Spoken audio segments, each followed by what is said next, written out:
अच्छा जी, ये तो बात समझ में आएगी, सलातो सलाम क्यों पढ़ते हो? सलातो सलाम क्यों पढ़ते हो? सलातो सलाम इसलिए पढ़ते हैं कि इन्नल्लाह व मलाइकतहु युसल्लूना अलन नबी, बेशक अल्लाह तबारक व तआला उसके फरिश्ते उस नबी पर दुरूद भेजते हैं।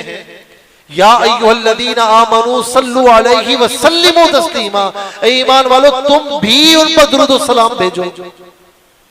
तो दुरूद व सलाम पढ़ने का तो कुरान करीम ने हुक्म दिया है, और कुरान करीम में जब हुक्म मुतलक आ जाए तो अल मुतलकु यजरी अला इतलाक़िही, मुतलक मखसूस नहीं होता, वो अपने इतलाक पर जारी होता है।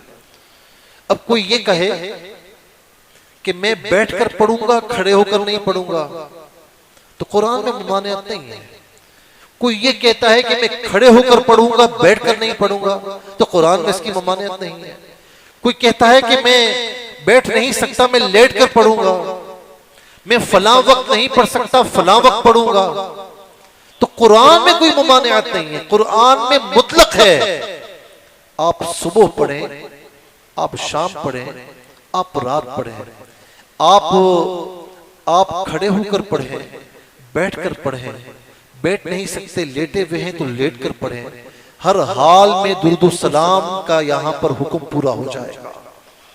जो फरमाया ना कि ईमान वालों तुम भी उन पर दुरूद सलाम पढ़ो, तो दुरूद सलाम पढ़, कहा कि दुरूद सलाम तो चलो समझ में आई, ये तुम खड़े क्यों होते हो, ये खड़े क्यों होते हो? तो खड़ा होना भी बड़ी अजीब और गरीब बात है कि खड़ा होना इनको समझ में नहीं आता। भाई क़याम कहते हैं खड़े होने को।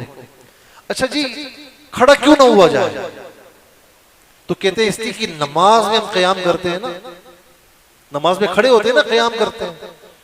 तो कहा कि इसलिए कि ये नमाज के मुशाबे हो जाता है, शिर्क है।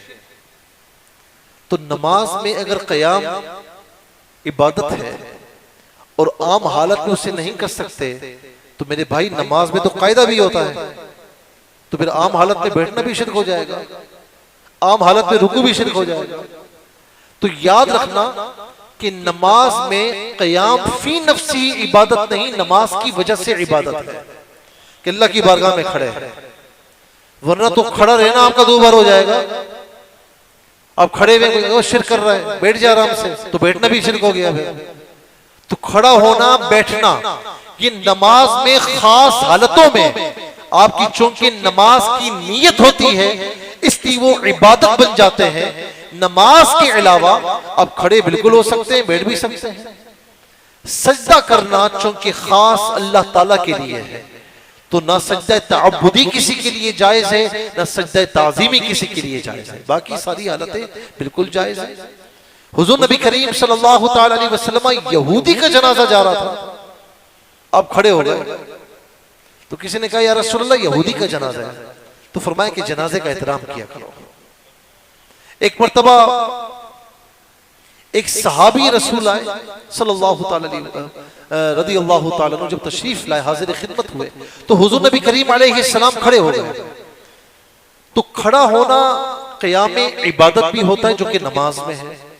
इसके अलावा क़याम फरहत भी होता है, खुशी का क़याम। कोई आता है, आप खुश हो जाते हैं, खड़े होकर उससे मिलते हैं। क़याम ताज़ीमी भी होता है, आपके उस्ताद आ जाए, आपके शेख साहब आ जाए, आपके वालिद साहब आ जाए, आप खड़े हो जाते हैं, तो ये भी शिर्क नहीं है। और हुजूर नबी करीम अलैहिस्सलातु वस्सलाम से ये तमाम क़याम साबित है और उम्मत का इस पर मामूल है। तो खड़े होकर यहां पर जो हम खड़े होते हैं वो खड़े इसलिए होते हैं कि बतौर फरहत कि हुजूर नबी करीम अलैहिस्सलातु वस्सलाम की बारगाह में सलाम पेश कर रहे हैं ना, तो सलाम खड़े होकर हम पेश करेंगे और हाथ बांधते हैं। जाहिर है कि हुजूर नबी करीम अलैहिस्सलातु वस्सलाम का एहतराम है।